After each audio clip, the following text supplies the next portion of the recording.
Epstein ఫైల్స్‌లో Indians పేర్లు కూడా ఉన్నాయంటున్నారు. అది మోడీ గారి పేరు ప్రస్తావన ఉంది. అన్నిటికంటే ముఖ్యంగా రఫేల్ కుంభకోణం జరిగింది కదా! ఈ దేశంలోకి సంబంధించిన ఒక సిబిఐ డైరెక్టర్ మీద దేశ భద్రతా దళాలు దాడి చేసింది. పనిచేసి మొత్తం మోహరించి అర్ధరాత్రి వరకు విపరీతంగా పెట్టేసి ఇంకొక ఆయన్ని తెల్లారి 4 గంటలకు పదవి స్వీకారం చేయించి, అలాగే రంజన్ గోగోయ్ గారు చీఫ్ జస్టిస్ అప్పుడు ఫెల్సిల్ని అన్నారు.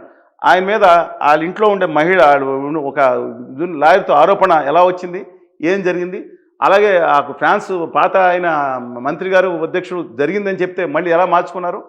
రఫేల్ కుంభకోణం అంటే కనీసం కాగితం విమానం అన్న మీకు నాకు వచ్చి చిన్నప్పుడు చేసి ఉంటాం. అంబానీ గారికి అది తెలిసి ఉండదు.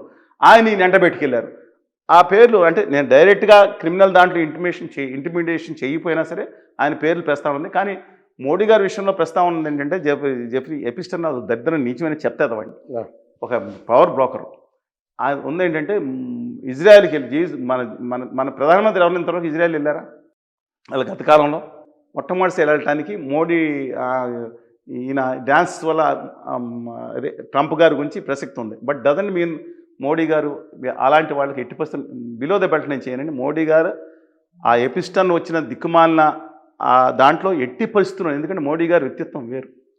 మనం అదానీ గారికి ఏదన్నా దేశం అదానీ గారికి అప్పచెప్పనుండి, కానీ వ్యక్తిగతమైన విలువలు పాటించే వ్యక్తి అయినా దాంట్లో మనం తప్పట్టకూడదు, దాంట్లో తీసుకురాకూడదు. కానీ అసలు విదేశాంగ విధానంలో మనం డిప్లొమాట్స్ ద్వారా వెళ్ళాలి, కానీ మీడియేటర్ల ద్వారా వెళ్ళారని ఆరోపణ రావడం తప్పు కదా. ఇవాళ పార్లమెంట్లో మాట వస్తే నిజమా ఇంత మన మోడీ గారిని మన దేశంలో మనం విమర్శించవచ్చు. విదేశంలో నా ప్రధానమంత్రి మనకు గర్వకారణం. ఒక చిన్న తప్పు జరగదు, జరిగినా సరే మనం we should is the pride of our nation, డెఫినెట్గా దానికి సంబంధించి. కానీ ఇవాళ జరుగుతుంది ఏంటంటే తెలుసా అండి, ఇవాళ పార్లమెంట్లో ప్రస్తావన రాస్తే మాట్లాడట్లేదు, నిన్న పారిపోయారు. ఇవాళ నేను పారిపోవడం కాదు, మోడీకి ఇబ్బంది అయితేనే రావద్దని అని చెప్పి ఓం బిర్లా చెప్పడం మీడియాలో కూడా వచ్చినాయి కదా వార్త. అవునండి, ఏం జరిగిందో పార్లమెంట్ విషయమే ఒకసారి విజ్ఞప్తి చేస్తాను. దశాబ్దాలుగా పార్లమెంట్లో లోక్సభలో చర్చ జరిగితే పార్లమెంట్ సభ్యుడు కాబట్టి, లోక్సభ సభ్యుడు ఆయన కాబట్టి, రాజ్యసభ సభ్యుడు కాదుగా డాక్టర్ మన్మోహన్ సింగ్ గారు లోక్సభ సభ్యుడు కాబట్టి చర్చ చాలా బడ్జెట్ మీద చర్చలు జరుగుతాయి. రాష్ట్రపతి ప్రసంగం మీద ధన్యవాదాలు తెలిపితే ముగించాల్సింది leader of the house is none other than honourable prime minister of India Modiji. ఇవాళ సభాపతి గారు మార్వాడి అని మనం అనకపోయినా బిర్లా గారు కదండి, బిర్లా గారు మాట్లాడతా ఇవాళ కాంగ్రెస్ వాళ్ళు ఈయన మీద వచ్చి అంతా గొడవ చేసే దాడి చేసేటట్టు ఉన్నారు అనిపించి అందువలన నేనే రావద్దని చెప్పాను అన్నారు. నిజంగా కనుక అది నిజమైతే, మీలో కనుక నిజాయితీ ఉంటే మిమ్మల్ని గౌరవించాలి కదా. ఆ కాంగ్రెస్ వాడు ఎవడో ఉంటే వాడిని అరెస్ట్గా మీరు అరెస్ట్ చేయించండి. నిజంగా కనుక మీరు ఉత్తరాది సనాతనవాది కాబట్టి మీరు అది మనువాదాన్ని నమ్ముతారు కాబట్టి పైన ఆయన సూదులతో పొడిపించి ఏదో కార్యక్రమం ఉంటుంది కదా, పోయిన ఆ దేవుడి మరణించుకోండి. ఎందుకని నిన్న ఎందుకు పారిపోయారో ప్రజలందరికీ అర్థమైపోయింది.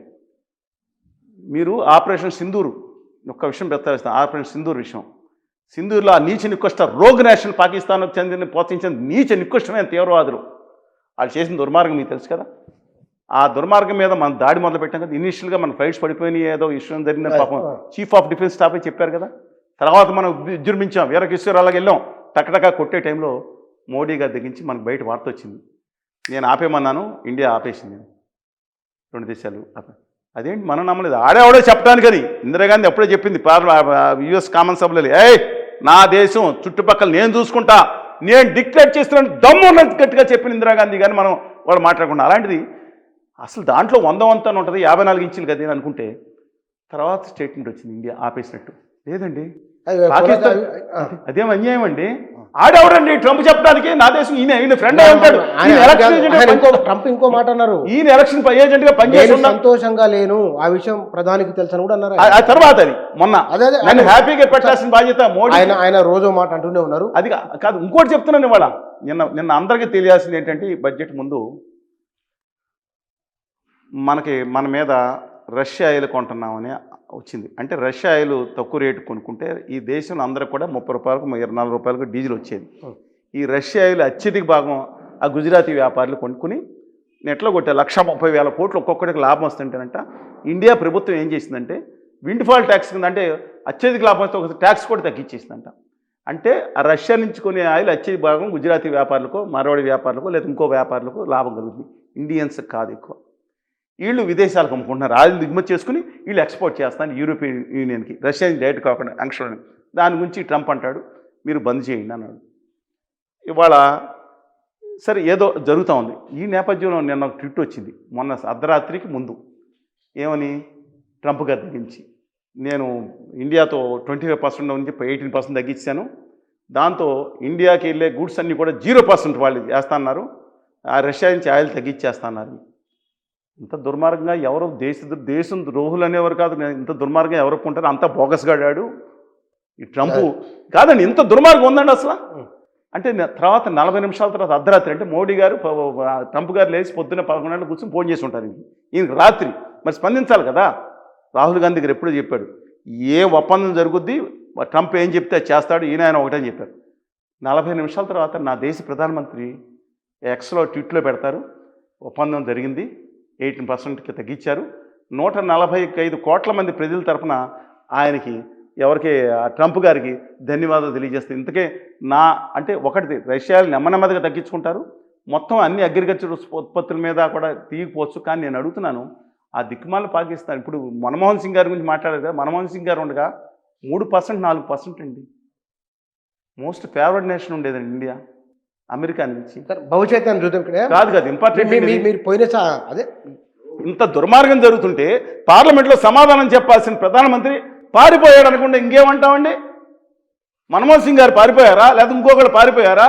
ఇదేంటో నాకు అర్థం కాదు. దేశ భవిష్యత్తు ఇవాళ ఇంపోర్ట్ డ్యూటీలు ఆఖరిగా పాకిస్తాన్ కూడా ఆ దిక్కుమాల పాకిస్తాన్కి మిగతా వాళ్ళకి అనుకూలంగా చేస్తూ ఉంటే సౌదీ అరేబియా పాకిస్తాన్ సైన్స్ సహకార ఒప్పందం ఏమైపోతున్నాం? దేశంలో పక్కన కాదండి మన చైనా అనేది చెత్త కంట్రీ. ఇంకోటి చెప్తున్నాను, టెక్నికల్ ఫిగర్స్ మాట్లాడుతున్నాను. అమెరికా నుంచి మనం 41 లక్షల రూపాయలు గూడ్స్ కొనాలని కమిట్మెంట్ అయ్యాడంటే అని పేపర్లో వచ్చింది. పేపర్లో రావడం కాదు, కమిట్ వైట్ హౌస్ అధికారిక ప్రతినిధి ఆ దేశ ప్రభుత్వం ప్రకటించింది. తర్వాత ఇంకో 4 రోజులు సర్దుమణిగిపోయిన తర్వాత ఇప్పుడు మొదలెట్టారు బత్తాయిల ఫ్యాక్టరీ. మాట్లాడద్దు అన్నారు, తర్వాత లేదు బత్తాయిల ఫ్యాక్టరీ. దీనివల్ల మనకు లాభం, ఎగుమతులు పెరుగుతున్నాయి. నాకు అర్థం కావట్లేదండి. ఇది టెక్నికల్గా మాట్లాడతాను నేను. ఎందుకు చెప్తాను 41 లక్షల కోట్లు అనేది వారు పీడిఎఫ్ ఉండొచ్చు, కానీ దయచేసి నేను అన్న టెక్నికల్గా గమనించండి. గత సంవత్సరం చూసుకుంటే ఇండియా నుంచి అమెరికా నుంచి ఇండియా దిగుమతి చేసుకుంది 3.7 లక్షల నుంచి 4 లక్షల కోట్లు మాత్రం. ఇది 41 లక్షల కోట్లు కమిట్ అయింది. మన ఎగుమతులు 7 లక్షల కోట్లు ఉంటాయి. అంటే 3 లక్షల కోట్ల విదేశీ మారక ద్రవ్యాన్ని అదనంగా మనం అమెరికాకి సప్లై చేయటం వల్ల సంపాదించుకున్నాం. దానికని బెదిరిస్తున్నాడు ఆయన, ఒప్పుకున్నా. ఈ చైనా ఆత్మనిర్భర్ భారత్ చైనా నుంచి 9,38,000 కోట్లు వ్యాపారం అయ్యింది. మనం చైనా నుంచి సరుకు దిగుమతి చేసుకుంటే ఎగుమతులు 1,30,000 కోట్లు, అంటే 8 లక్షల కోట్ల రూపాయలు విదేశీ మారక ద్రవ్యం. ఇంతకుముందు మోడీ గారు వచ్చినప్పుడు 3-4 లక్షలే. 8 లక్షల కోట్ల రూపాయల అద్భుతమైన విదేశీ మారక ద్రవ్యాన్ని చైనాకి తాకట్టు పెడుతున్నాం ప్రతి సంవత్సరం. ఎక్కడ పోయింది ఆత్మనిర్భర్ భారత్ అండి? ఆ దిక్కుమాలిన చైనా, పనికిమాలిన చైనానికి ఏమండి ఇది? బాధగా ఉందండి. ఇది ఎందుకని ప్రజలు చర్చించట్లేదు? ఎందుకని ఓయూ క్యాంపస్లో, ఏయూ క్యాంపస్లో, ఎస్కేయూ క్యాంపస్లో ఎందుకు చర్చ జరగట్లేదు ఇక్కడ?